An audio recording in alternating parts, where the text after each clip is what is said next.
আমাকে কেউ আমন্ত্রণ করেনি, ওখানকার কর্মীরা আমাকে নিমন্ত্রণ করেছে যে দিলীপদা আসুন, একসঙ্গে আমরা প্রধানমন্ত্রীর ভাষণ শুনবো। আর আমি সেই হিসাবে একজন কর্মী হিসেবে ওখানে যাচ্ছি, কোনো নেতা অধিকারী হিসাবে নয়। মঞ্চে থাকবেন না মঞ্চের নিচে? না, মঞ্চে থাকার তো পার্টি বলবে, পিএমও থেকে ঠিক করবে। এখন আমাকে মঞ্চে থাকার কথা কেউ বলেনি, আমি জনতার মধ্যে থাকবো।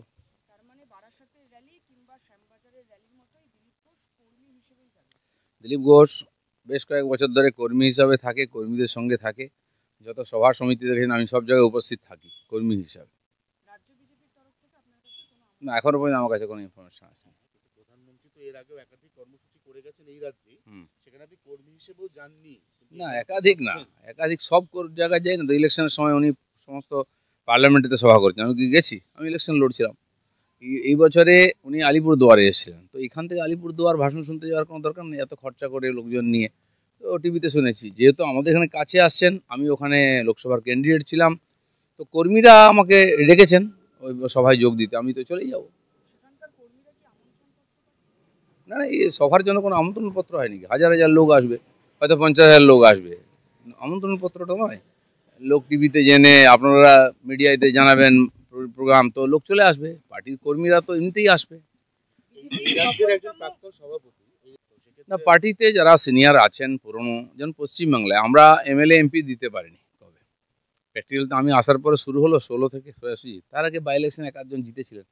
তো পুরনো কর্মী তো লড়াই করেছেন, তো তাই পার্টি এখানে এসেছে, তো তাদেরও সম্মান পাওয়ার অধিকার আছে। আমরা সেই সব নাম বারে বারে পাঠাই কেন্দ্রকে, ওনারাও চান যে এরকম ব্যক্তি যারা আছেন সমাজে প্রতিষ্ঠিত, তাদেরকে, পার্টির পুরনো কর্মী হলেও যে কোনো দিন ইলেকশন লড়েনি এরকম বহুজন আছেন, তারাও বিভিন্ন সরকারি সংস্থার পদাধিকারী হিসাবে সম্মানীয় পদে তারা নিযুক্ত হন। আমাদের প্রায় 40 জন এখান থেকে এখন ডাইরেক্টর আছেন, আস্তে আস্তে রিটায়ার্ড হচ্ছেন। আমরা সেই সময় 100-150 জনের নাম পাঠিয়েছিলাম। তো এরকম পরপর পাঠাতে হয়, তারা বিভিন্ন সরকারি জায়গায়, প্রশাসনিক জায়গায় তারা সম্মানের সঙ্গে বসেন। রাজ্য বিজেপিটা মাঝখানে পুরো অধিকারী নির্ভর হয়ে যাচ্ছে, তাতে কিন্তু খুব একটা ভালো রেজাল্ট যে আসছিল এমনটা নয়। সেখান থেকে রাজ্য বিজেপি তাদের যে ট্র্যাক বা লাইন, সেটাকে আস্তে আস্তে এবার চেঞ্জ করছে, যেহেতু আরেকটা ইলেকশন আছে। দেখুন, আমাদের সর্বভারতীয় পার্টি তো যারা কেন্দ্রে আছেন তারা সার্বিকভাবে দেখে বিচার করে ডিসিশন নেন কাকে দায়িত্ব হবে, কি করা হবে, কিভাবে। এক্সপেরিমেন্টও চলে বিভিন্নভাবে, তো সেটা চলছে, দেখা যাক, ভালো মন্দ তো সময়ে বিচার হবে। প্রধানমন্ত্রীর মঞ্চে তো অনেকেই উপস্থিত থাকেন, বিজেপির সফলতম রাজ্য সভাপতিকে নিচে বসে থাকতে দেখে বিজেপি রাজ্য নেতৃত্বে স্বস্তিতে থাকবে। আমি একাধিকবার নিচে বসেছি, বারাসাতে মহিলা মোর্চার কার্যক্রম ছিল, সেখানে প্রধানমন্ত্রী আমি এসে সাধারণ কর্মীদের সঙ্গে বসেছিলাম আসনের নিচে। আর যেমন কলকাতাতে মাননীয় প্রধানমন্ত্রীর লোকসভার সময় র্যালি হয়েছিল, রোড শো, তো বর্তমান যারা পদাধিকারী তারা সামনে হেঁটেছেন রাস্তায়, আমি তো বেড়ার বাইরে দাঁড়িয়েছিলাম পাবলিকের মাঝখানে। আমার কোনো কষ্ট হয় না, আমি সাধারণ কর্মী চিরদিন মনে করে এসেছি, আজও করি, আগামী দিনেও করব।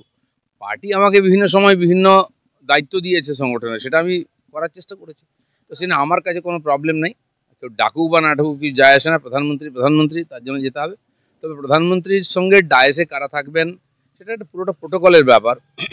4-5 জন হয়তো এখানকার থাকবেন, মন্ত্রী আছেন, এখানে সভাপতি আছেন, বিরোধী নেতা আছেন, তারা পিএমও থেকে ঠিক হয়ে যায়, বেশি লোকেরা উঠতে দেন না। যে দুর্গাপুর কেন্দ্র দিলীপ ঘোষকে রাজনৈতিক কোণঠাসা করেছিল বিজেপিতে, সেই দুর্গাপুরে গিয়ে কি দিলীপ ঘোষ আবারও সংগঠন? ওইভাবে আমি দেখি না, সারা পশ্চিমবাংলায় আমি যাই, প্রত্যেক দিন ঘুরতে থাকি, ইলেকশন আসে যায়, কখনো সফলতা আসে কখনো আসে না, তাতে কি আছে, আমরা সংগঠনের লোক, সংগঠন করতেই ভালোবাসি।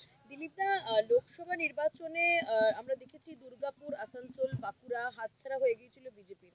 26-এর ভোটের আগে নরেন্দ্র মোদী প্রধানমন্ত্রীর তার দুর্গাপুর বেছে নেওয়ার কারণ কি তাহলে দুর্নীতিমুক্ত বাংলা, এবং সেখানে কি নতুন করে এই মোদীর সফর, সেটা কি কোনো দিশা দেখাবে? দেখুন, প্রধানমন্ত্রী শুধু নয়, উনি সময় দেন, অনেক সময় উনি সরকারি কাজে আসছেন, তো আমাদের যারা সর্বভারতীয় এখানকার থাকেন অবজারভার বা এখানকার নেতৃত্ব, তারা ভাবেন যে আমাদের এই সুযোগ একটু লাভ নেওয়া উচিত, 1 ঘন্টা 2 ঘন্টা বেশি সময় আমরা চেয়ে নিই প্রধানমন্ত্রীর কাছ থেকে, একটা সভা করে নিই। কারণ কি, প্রধানমন্ত্রী একটা মোটামুটি সিস্টেম মানেন, তিনি নির্বাচন না এলে জনসভা করেন না, কোথাও সভা পাবলিক মিটিং কোথাও করেন না, সেটা পার্টির লোকেরা করেন। কিন্তু যখন তিনি যান, যখন পার্টির কর্মীরা নেতারা আগ্রহ করেন যে আপনি 1 ঘন্টা সময় দিন, একটা সভা করবো আমরা, তো ওইখানে আশেপাশে সভা করেন। মমতা ব্যানার্জির মতো উনি সরকারি সভা আর পার্টির সভাকে গুলিয়ে পাক করে দেন না। মমতা ব্যানার্জি একই ডায়াস থেকে বসে প্রধানমন্ত্রীকেও গালাগালি দিচ্ছেন, একদিকে এখানে ওসিকে ধমকাচ্ছেন, এখানে প্রশাসনিক বৈঠক নিচ্ছেন, এটা আমরা মানি। দেখবেন প্রধানমন্ত্রী যেখানে যান তার প্রশাসনিক প্রোগ্রাম সভা আগে হয়ে যায়, তারপরে রাজনৈতিক সভাতে আসেন, সেখানে উনি সমালোচনা করার দিলে করেন, কিন্তু সরকারি সভাতে কেবল উন্নয়নের কাজ, সরকারের যে উপলব্ধি সেটা উনি বলেন। বিজেপির এই প্রসঙ্গেই বলি, বিজেপির এমপি এমএলএরা যখনই কোনো কাজে উন্নয়ন করতে যাচ্ছেন বা কোনো উন্নয়নমূলক কাজ করতে যাচ্ছেন, সেখানে দেখা যাচ্ছে যে কোথাও গিয়ে খড়গহস্ত হয়ে যাচ্ছে তৃণমূল সরকার, এবং সেই জায়গায় দাঁড়িয়ে উত্তর দিনাজপুর থেকে শুরু করে শিলিগুড়ি বিভিন্ন উন্নয়নে কিন্তু বাধা প্রদান করা হচ্ছে। এই ব্যাপারটা নিয়ে দেখুন, কি বলবেন? পশ্চিমবাংলার রাজনীতি এটাই আছে, কাজ না করাটাই এখানকার রাজনীতি বা কাজ আটকানোটা। এই সরকার যে প্রায় 14 বছর হয়ে গেছে, তারা নিজেরা কিছু করেনি, কাউকে করতে দেবে না। আমিও তো ছিলাম এমএলএ এমপি, আমি করেছি, আমার এমপির টাকা এখনো আছে, পড়ে আছে, সে প্রজেক্ট এটা চেঞ্জ করুন, নাম পাল্টান, এইসব চলছে এখনো। 1 বছর পার হয়ে গেছে, এমএলএ ছিলাম, তারপরেও 2 বছর তার টাকা পড়েছিল, ওরা আটকে ছিল, কিন্তু হচ্ছে কাজ। কিন্তু এছাড়াও উন্নয়নের অনেক কাজ করা যায়, আমিও সেটা করেছি খড়গপুর মেদিনীপুরেতে। আটকাতে পারো না। আমি কাঁসাই ব্রিজের জন্য 304 কোটি টাকা কেন্দ্র সরকারের কাছ থেকে আনিয়ে নিয়ে এসেছি, যদিও এই রাজ্য সরকারের ওটা ব্রিজ ওরা আমাকে মানে সরকারকে আপিল করেনি, কিন্তু রাস্তা আছে করার, সেটা আমাদের শিখতে হবে আর করতে হবে। না, প্রত্যেকবার দেখুন গত 10 বছর ধরে পার্টি যে এখানে প্রগতি হয়েছে, বেড়েছে, অমিত শাহর নেতৃত্বেই হয়েছে। তিনি সভাপতি ছিলেন, আমাকেও সভাপতি উনি করেছিলেন। তো সেই সময় উনি আমাদের সঙ্গে থেকেছেন, কর্মীরা একসঙ্গে কাঁধে কাঁধ মিলিয়েছে, জনতা আমাদের আশীর্বাদ দিয়েছে।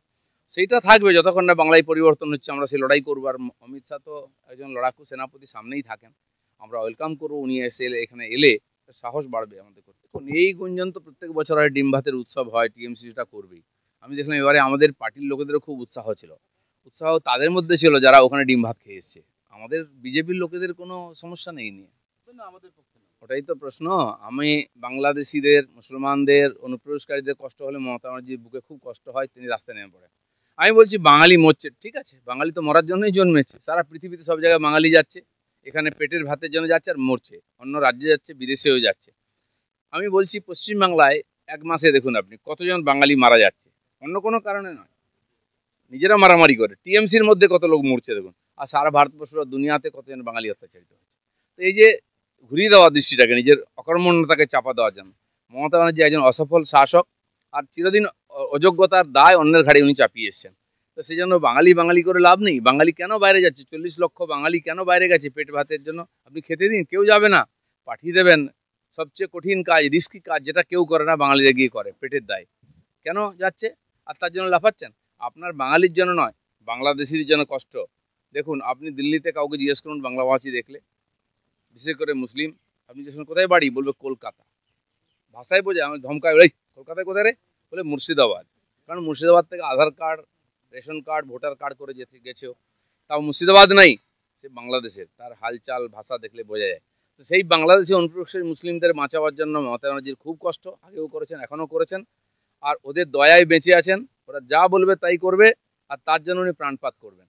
এপার বাংলার বাঙালি হিন্দু মুসলমানের জন্য কোনো চিন্তা নাই।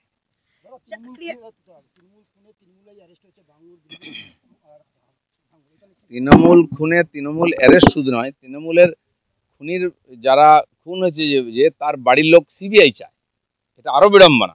তারা পুলিশের উপর ভরসা করে না। আমরা যখন সিবিআইয়ের কথা বলি তখন কষ্ট হয় যে চাপ দেওয়া হচ্ছে সরকারকে।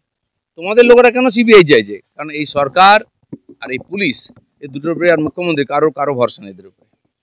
চাকরি হারারা শিক্ষকরা তারা গতকাল নবান্ন অভিযান করেছেন এবং তারা হুঙ্কার দিচ্ছেন এবার কালীঘাট অভিযান তারা করবেন। বাংলায় আর ঠিক কতদিন এই আন্দোলন? না, ওদের কাছে তো আর রাস্তা নেই চাকরি হারাদের, আন্দোলন করা ছাড়া। কালীঘাট, নবান্ন অভিযান, এটা রাস্তা একটা, মানে গণতান্ত্রিকভাবে। আর পশ্চিমবাংলায় আন্দোলনটাই আমাদের কাছে একটা নেশা, আমাদের কাছে পেশা। কিন্তু ওরা যাবে কোথায়? অত অসহায় যারা ওদের চাকরি খেয়েছে, যারা ওদের টাকা খেয়েছে, তারাই এখন দণ্ডমুণ্ডের বিধাতা। তারা চায় না ওরা ফিরে আসুক, ওরা টাকা পাক বা চাকরি পাক। তো ওরা যাবেটা কোথায়? বহু লোকের কাছে এসছে, আমার কাছেও এসছে। আমার ভাই কি করতে পারি বলো, রাস্তা কি হতে পারে? আমি তো প্রশাসন নই। তো এই সরকার চায় না দিতে, কারণ তাদের নেতারা ফেঁসে যাবে। তো দেখা যাক, অপেক্ষা করতে হবে কোন রাস্তা বেরোয়। আমি কারো সার্টিফিকেট কোনোদিন চাইনি, কাউকে ওড়াতেও চাই না। আমার আমলেই এরা সবাই এসেছেন আমার কাছে, তো তাদের নিয়ে পার্টি কাজ করে এগিয়েছে। তো এখন প্রশ্ন উঠছে এগোচ্ছে না কেন, সেই জন্য এই ধরনের প্রশ্ন উঠছে। Cartesian, where car meets artisan. Cartisan by PPG and Asian Paints. হ্যাঁ, ঠিকই শুনছেন, আপনাদের শহরের একদম কাছে কল্যাণী এক্সপ্রেসওয়ে বিজনা ব্রিজ স্টোনের পাশেই রয়েছে আপনার সাধের গাড়িটির সমস্ত সমস্যার মুশকিল আসান। এখানে আপনারা পাবেন car wash, ceramic coating, paint protection film, car interior and exterior and accessories. আপনার কি নতুন গাড়ি রয়েছে? আর চিন্তা নেই, চলে আসুন সেরামিক কোটিং করাতে কার্টিসানে। আর গাড়ির স্ক্র্যাচ নিয়ে এবার চিন্তা ভুলে যান। আমাদের ঠিকানা বিজনা কল্যাণী এক্সপ্রেসওয়ে ব্রিজ স্টোন সিলেক্টের পাশে। We protect and beautify the world. Traditional হোক বা ট্রেন্ডি নারী, পুজো মানে প্রিয় গোপাল বিষয়ী কলকাতায় আর জেলায় জেলায়। পুরনো টোটো দিয়ে নতুন টোটো নিন বিনা ক্যাশে। হ্যাঁ, ঠিকই শুনছেন। আর এই সুবিধা পাবেন একমাত্র রাজ ই সাইকেল অ্যান্ড টোটো হাবে।